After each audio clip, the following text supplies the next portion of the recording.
Hey, what's up guys? Thanks for coming back for another video. Today's episode is sponsored by sparkling water. I've been drinking sparkling water lately. I'm trying to cut back on drinking pop or soda, depending on where you're from. I don't drink a ton of it, but I drink enough to the point where I don't really like it. So I started like tricking my brain by drinking sparkling water. You still get that fizz burn. Obviously there's no sugar, but my brain still kind of tricks itself, and when I get done, I satisfy that desire for it. So it's a win for me.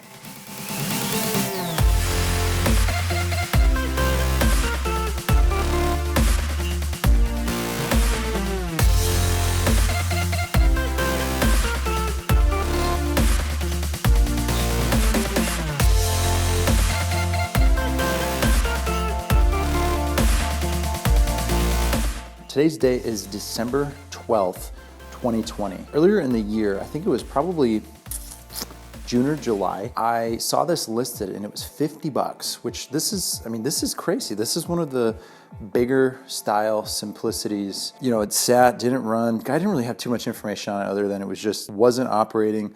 I don't know what his plans were with, you know, getting a new one or if he got a service to do it. We didn't really exchange too much. I drove an hour to get it. I don't know anything other than, you know, he was the only owner. I think he bought it new like 8 years ago or something like that. And, you know, he might've just wanted to move on. You know how we get when we get a car, and after owning the car for a few years, we just kind of want to move on and look at other cars. Maybe it's like that for relationships sometimes. We just want to move on and see other people. I'm going to assume that this is probably like a $1,300 snowblower, brand new. Here, it came with all this garbage too. Intermediate snow thrower models. Oh boy.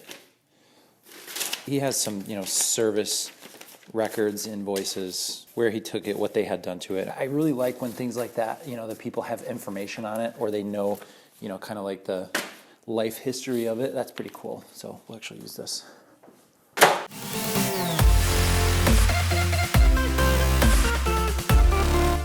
will admit, I have never really been a big Briggs fan. These Intech, you know, power built versions, I like better. I think they kind of mimic or they try to mimic a Honda, kind of like how some of those Honda clones do. Obviously, they're not the same. But if you're gonna try to copy somebody, you might as well try to copy the best. I think I saw it. Did we see it? Yeah, we synced it. All right, you know what's next, right?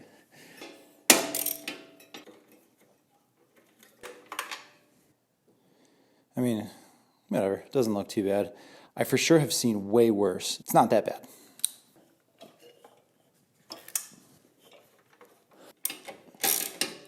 Before we turn this over, just out of curiosity, gas tank smells like straight chlorine, but it's empty, which is good.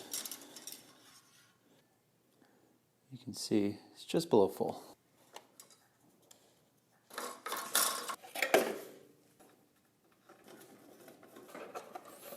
So if it's got a good engine, when we pull it over, it'll fire up. It'll kind of run for 2 seconds, 3 seconds.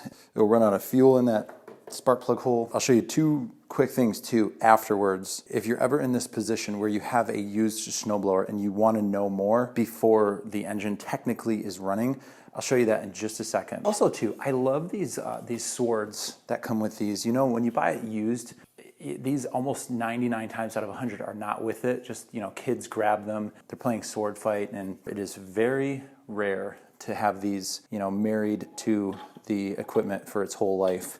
They're just for, you know, shoving down and getting rid of snow, and so you don't have to stick your hand in there. I'm gonna look at this light too, right here at the top of the screen. If that light should pop on, I'll see maybe if I can get my hand here, you'll see it's orange light. Enough talking. Here we go, 3, 2, 1.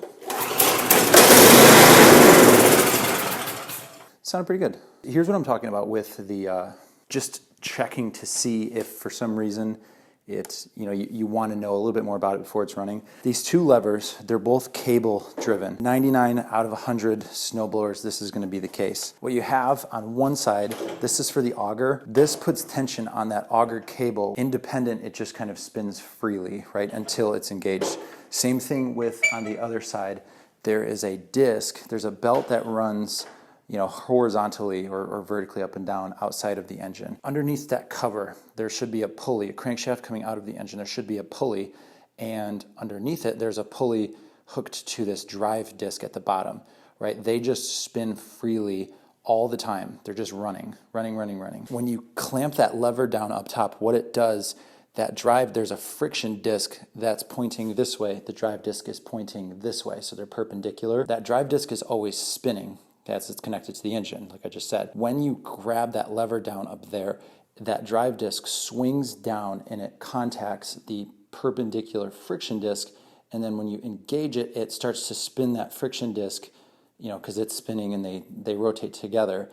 And then the middle of the circle is neutral. The more out you slide the friction disc, which is the transmission speed, the quicker it has to spin, because that is going around quick. Just like bike gears, right? The lower gears, it's smaller. The bigger gears, it travels around more. Hopefully that makes sense. And then when you want to go in reverse, you just slide it and it slides over to the other side. So what you can do from the auger standpoint, I'll do it so you can see with some light. So freely, it should just not spin, right? It's not engaged. Hold that lever, the auger lever down, what engages it, and then just pull the engine over, and it should just spin and rotate a couple times. And here's what I mean.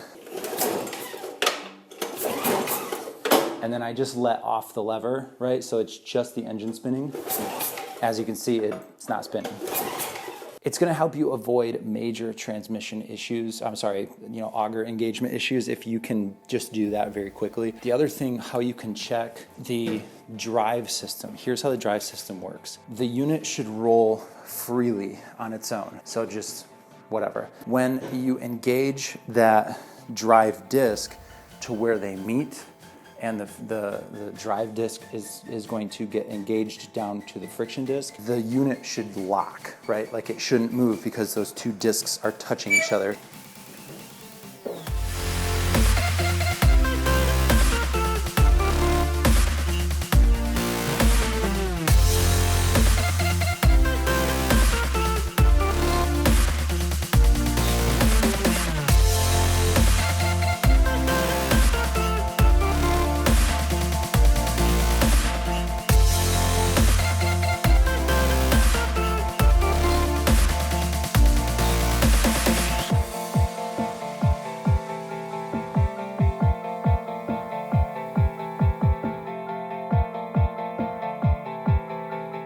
This reeks. Let's get this apart. It looks like it only has, so it doesn't have any pilot screws or pilot jets, which I think actually Honda is the only one that calls it a pilot jet. I think everybody else that have, Air Mix pilot screws they just call them pilot screws, not pilot jets. I don't know, it's weird. The only thing is this main bolt, and then there's that emulsion tube that'll come out from down. Hopefully it does, but let's get this thing taken apart.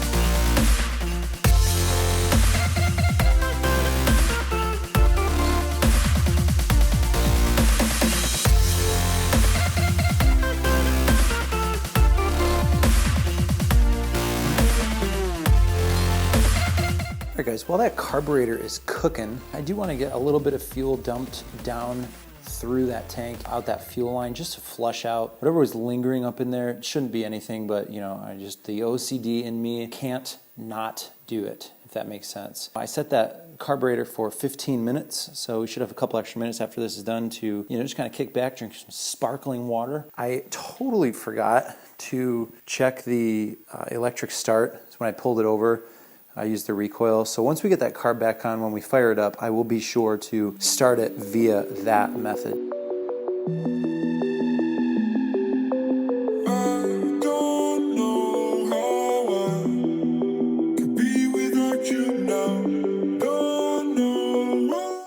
Check the tire pressure of these and see if they're flat or if there's any attention that these need. It's weird, they got that really thick rubber, but I don't believe there's any air in it.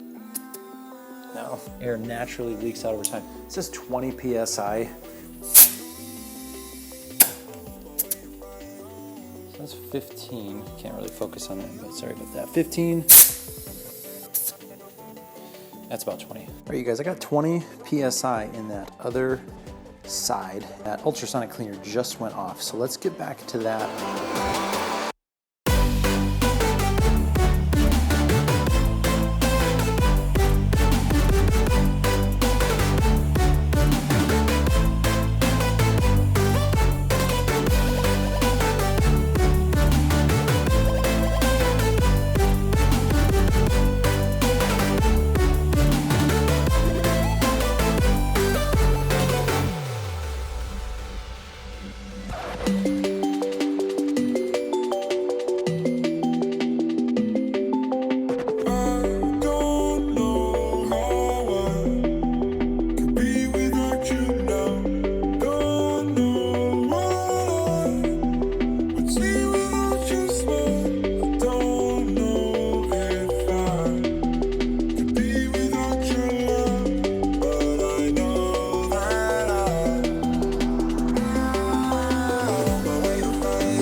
Explodes. Like, what if it just straight explodes just when I go to start it?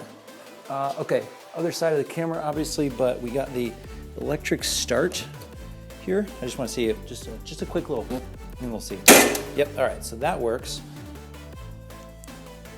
Okay, so that is choked, primed.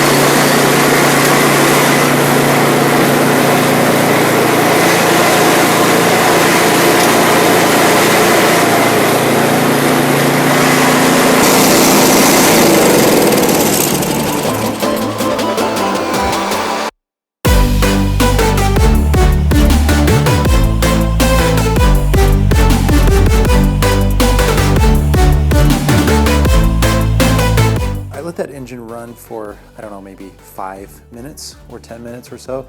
I do want to change the oil. I don't know why, just something's compelling me to change the oil. However, I don't have a, I think, you know, most snowblowers run like a 5W20, I'm sorry, a 5W30. I know a lot of those Tecumsehs run a 5W30. I don't have any 5W30.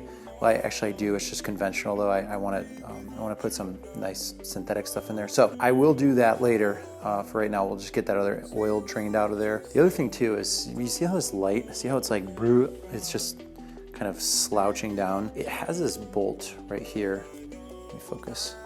So it has this bolt that is, you know, holds tension to where you can see without any extra influence, it's okay. But then once that engine starts to, you know, really vibrate, it just kind of makes its way down. So I do want to tighten that up a little bit and just get it to where I, you know, like it, and then just crank it down. And other than that, in the oil, I mean, this one's pretty much good to go.